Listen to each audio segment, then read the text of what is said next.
I'm a survivor of human trafficking and domestic violence myself. At the age of 13, I had an unfortunate encounter that caused me to be pregnant at the age of 13. I had my daughter at 14 who ended up saving my life, actually. Pamela Dukes is not just an advocate, she is a survivor. At 13 years old, her life was shattered by someone she thought she could trust. An older man posing as a friend raped her, got her pregnant, and then forced her into a violent, controlling relationship that lasted for years. I was told, give it to me or I'm gonna take it. And I was like, I'm not giving you anything. And they took it. And I got pregnant from that encounter. And then I was made to be with him.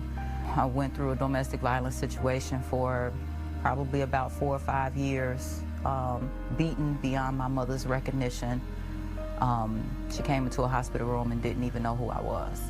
Was a victim of human trafficking by actually friends, you know, or people who I thought were friends. They were older than me. The years that followed were marked by brutal domestic violence. After being hogtied and kidnapped, that's when Duke slowly but surely started to unravel the years of abuse. Hogtied me and beat me constantly for a 3-day stint. Would feed me, would come bring food, feed me, untie me for me to eat, tie me back up for 3 days. He ran out of money, and I used to work at a grocery store, and I knew that I had a check at the grocery store, and so I said, maybe I could just put my hood on and go and get my check. And he walked me to the grocery store to get the check, and I never came back out. Dukes ran into the arms of other employees at the grocery store to get help. Still, the psychological grip was strong, so that relief from abuse was only temporary. I knew that sometimes just going back would be easier, because otherwise, I'm still in high school, he's gonna meet me at the school, and I'm gonna be beat up, or he's gonna meet me at the daycares, and either my daughter is not gonna be picked up, now I'm gonna have to deal with DCFS. So I knew sometimes it would just be easier to go back and maybe I could appease him. Duke says she couldn't take it anymore. After years of beatings and control by the man who raped her, a drug dealer, she saw only one way out. She made a calculated decision, go to law enforcement, not just anyone, but the narcotics division. She knew if they could arrest him on drug charges, it might be her only shot at freedom, and it worked. He was eventually sent to prison. With her abuser behind bars, Dukes finally had the space and safety to begin her escape.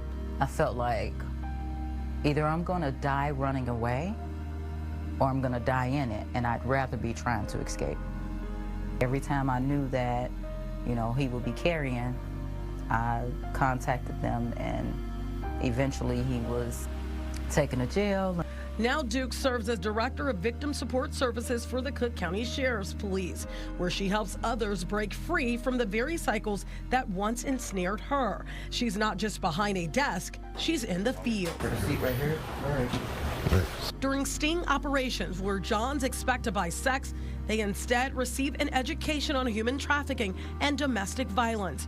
Dukes ensures survivors have access to safety plans, advocacy, and the resources needed to rebuild their lives. I'm sure you know about the power and control that comes with domestic violence, and so being able to help a person to be educated, to safety plan with them, it is really important to the Sheriff's Office to make sure that as victim support services advocates that we safety plan with victims to try to help them and keep themselves safe. That we also connect them with domestic violence agencies, that they'll have an advocate that can follow them throughout their situation. Because sometimes their situation is connected to their means of living, their means of taking care of their families. And so you can't just go to a person's situation and try to just snatch them out of it. You have to be able to work with them through their process. Pamela Duke's message is clear. Survival is possible, and no one has to endure their pain alone. But I knew that part of my story and part of my calling was going to be to help other people in these kinds of situations, because I don't know how I knew to do that. I can only say it was God or faith. I just knew that I needed to get out, and I knew I wanted to get out alive. And God did the rest. October is Domestic Violence Awareness Month, and you just heard the story of a survivor turned advocate. This is a powerful reminder that strength can rise from even the darkest moments. If you or someone you know needs help, there are a lot of resources out there that are available. You can find out more about some of them right on our website, fox32chicago.com. Tia Ewing, Fox 32 Chicago.